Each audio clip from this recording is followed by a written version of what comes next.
Good afternoon and welcome to Art, Life, and Faith. My name is Joey O'Connor, and with me today is a good friend of mine, Dean Del Sesto.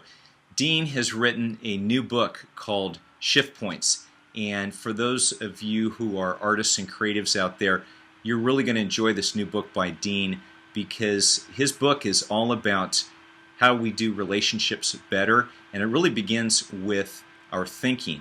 The tagline for the book is Shift Your Thinking, Change Your Life. Dean brings with us today a great level of expertise in terms of branding in his work as a CEO in corporations. He's worked with a lot of designers, a lot of creatives. He really has an eye for the visual arts.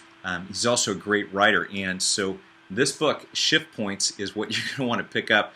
Dean's going to talk to you more about it now, but it's my real privilege to welcome Dean, and we're just going to have a conversation today, and I hope you really benefit from it. So Dean, thanks for being with us today, and it's a real privilege having you here on this Art, Life, and Faith interview. Thanks for having me, Joey. Appreciate it. Well, let me tell a backstory here, because as most of you know, I love stories.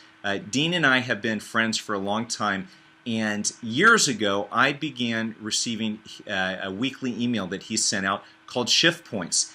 And Shiftpoints was always a very short, tightly focused, written piece that was really designed to get you thinking about important subjects. And so periodically, from time to time, I would shoot Dean an email back and say, hey, Dean, when are you going to create a book out of this? These are just golden. And I would forward them on to my friends. Later on in this interview, you're going to learn how to sign up for Dean's Shiftpoints. But Dean finally did that work. He compiled this into a great collection. You can read Shiftpoints just one page at a time, and he really has a lot of valuable things to say about shifting your thinking and changing your life. And it's really through some of these small incremental steps that we make with our thinking. But before I go way more into that, Dean, I want to hear from you. What is the heartbeat of Shiftpoints all about? Yeah, there's books out there that will help you with things that are tactical in nature, and Shiftpoints is really more, like you mentioned, Joey, about changing the belief systems that you have in your life as it relates to every category of your life. Because what I've discovered is that if you really try to get too methodical about changing people's tactical approaches to things, you create robots. And one of the things that I like to focus on is I like to work with the individual, who they are, the way that God has uniquely made them. And I like to work with the belief systems that drive their behavior so they can be really extraordinarily them as opposed to being, someone like would be coaching them like me. Right. I think that makes a huge difference. That's great. You know that I do a lot of work with artists and creatives, art, life, and faith. My focus here is simply to help people create a beautiful life. And so tell me, why would a creative person read Shiftpoints? You've worked with a lot of creative people over the years. Talk to me about that. Why would a creative person want to read Shiftpoints? I think first and foremost, myself being a creative, I have the attention span of a peanut, and I need to read things in very brief, digestible pieces. And I think a lot of the people that are in the creative field, like me, for some reason, really enjoy reading small bits that are potent, as opposed to reading, a long book to get a point. And I think the uniqueness, what really resonates with creatives, and as far as the book goes, is that each page is written to be the point of a whole book. And I really did my best to concentrate it. In fact, my marketing firm is called Brevity because I believe that people now in the content wars don't have a lot of time to read. So the idea of them getting small, digestible summations that resonate was really the vision behind the book. It covers just about every aspect of life, from communication to conflict resolution to your personal brand to listening, to relationships, life, and just about every area. What I love, Dean, about your writing is that it is so laser focused. I read a lot of book proposals, people send me their writing, and you really have a gift at crafting sentences that get to the heart of the matter. And so I really agree with you. It's in that brevity that the strength of your writing comes out. Now, how is Shiftpoints related to the creative field in general? I mean, because you asked a great question before we started this interview. You know, when we talk about artists and creatives, what are we talking about? Are we talking about a filmmaker? Are we talking about a writer? Are we talking about a fine artist? Are we talking about a sculptor? You know, a dancer? There's all sorts of creatives. You've worked with a lot of designers. So specifically for the shift points in the books, which ones are related to the creative field? You know, I would say that a large part of the book will resonate with the right brain thinker as much as the left brain thinker. But one of the reasons why I think it'll resonate with right brain thinkers powerfully is because it's written from a right brain person. And I know that people need to receive communication in a way that works for them. In fact, that's one of the things in the book that I talk about, is that when you have creative people who are trying to present their work to other people for whatever purpose, whether it's business or personal or otherwise, one of the challenges that I noticed that a lot of creative people have, and I had early on in my career, was that I was really just broadcasting just one form of communication, and that was who I was and what my vision was. And when I got clear that through the 4 different personality types and the different kinds of people that there are, that I could communicate in a way that worked specifically for them, it changed everything. So for example, when I would go into a room full of people and I would present a brand, earlier in my career, I would have a lot of resistance from the financial side, from the supportive side, and in some cases even the sales side. And when I learned to speak the language of each individual in the room, being that the CEO wants to know, for example, what the bottom line is, the sales team wants to know how it's going to increase sales, the supportive type wants to know how it's going to make their job easier. So speaking to them in that fashion, in a way that resonates with them, makes a huge difference. And there's a lot in the book about communication and listening. And I think anybody in any professional field, whether it's you know, the art field or the accounting field, needs to know that the only way that their agenda is going to be furthered is if people actually hear what they say.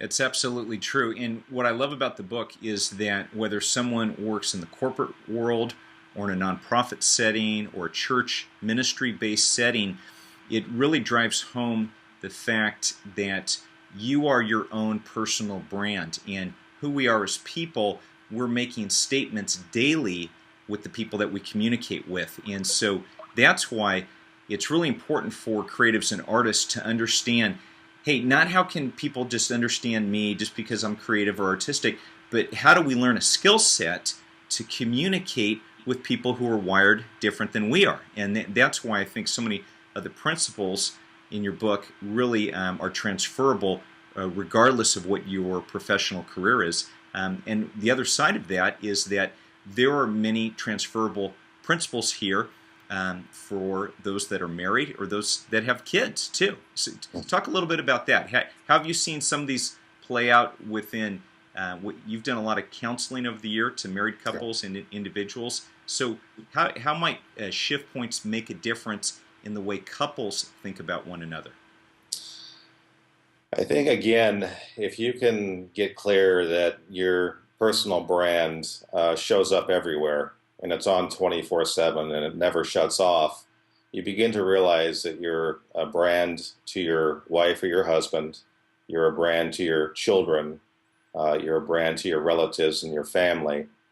And you know, when you identify what a brand actually is, a brand being the emotional connection that one has with you or the total combined experience one has with you, you can then look at a relationship and say, you know what, there's no real difference between a corporate brand and me being a brand as a husband. In fact, there was a time in my life when my wife, I was going through a difficult time in my business, and I was bringing home a lot of baggage, and I hadn't really invited my wife into the process because I was concerned that she would either lose respect for me or she would think that I was, you know, spinning out of control, and I wanted to provide some sense of security. But after a while, you know, one night I asked her, I said, honey, what what brand am I to you as a husband right now, going through all of this? And she said, and the words that she used and it was a gift to me, when she said, Dean, I experience you as disconnected. I experience you as distracted, not present.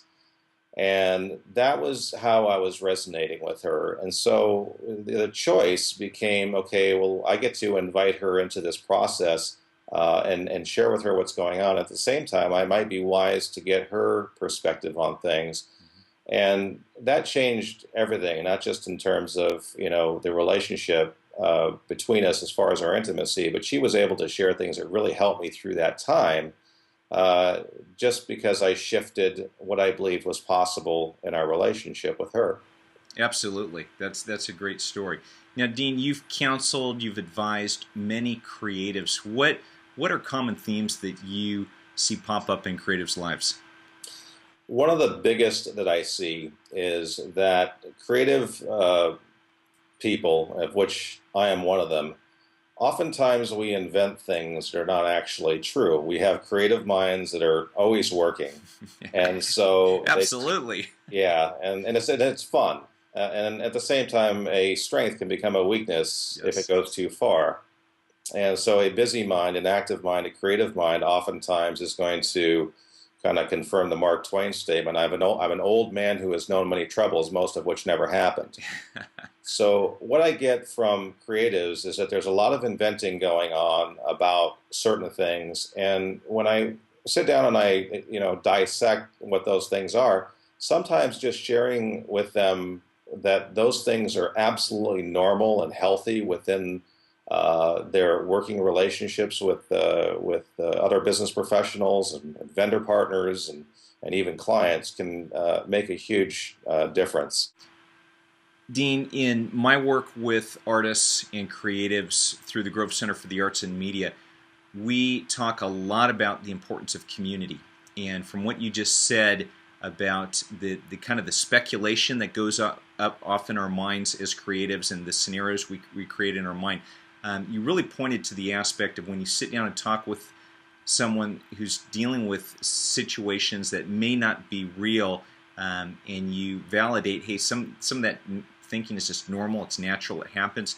Talk to me about the importance of community amongst creatives and artists, and what community does in help really building people up. One of the things that I discuss in the book is the aspect of vulnerability, and I break the word up into two areas: vulnerability, because when you get a community of people around you who are involved in the same areas of business and or arts, or it could be any aspect of the creative field, a lot of the challenges that you face are similar challenges. And there's a scripture that says there's wisdom in a multitude of counselors, or in a multitude of counselors there's safety. The idea that through a degree or two of separation, we have access to all of the feedback, the encouragement, the strategic direction that we need is an actual fact. The problem is that there's two things that can get in the way of that. One is complacency, and the other is pride. Mm-hmm. In other words, I don't necessarily want to get the answers from other people because I want to figure it out on my own. And no one who is in an organization who's built anything of any substance over time has been able to do it on their own. And the ones who open themselves up more to counsel usually get to where they want to go quicker. That's really true. Dean, I really want to thank you for taking the time to have this conversation about your new book, Shiftpoints. Tell us, how can people get in contact with you? Because you're a speaker, you speak at corporations, businesses, churches, all sorts of different types of platforms, people you speak to. So how can people reach you, and how can they get a copy of the book? They can reach me by going to deandelsesto.com. That's my blog. And on there, you can subscribe to Shiftpoints. There's quite a bit of information on there about corporate branding, about personal branding. I don't overpost. I post, frequently, but I have some diversity there, so I think people would enjoy that. And the book, Shiftpoints, is available on all the major reseller outlets, including Amazon, Barnes & Noble, iBookstore, and other outlets as well. and it's published by Revell, a division of Baker Bookhouse. So I really want to encourage you to pick up your copy of Shiftpoints today.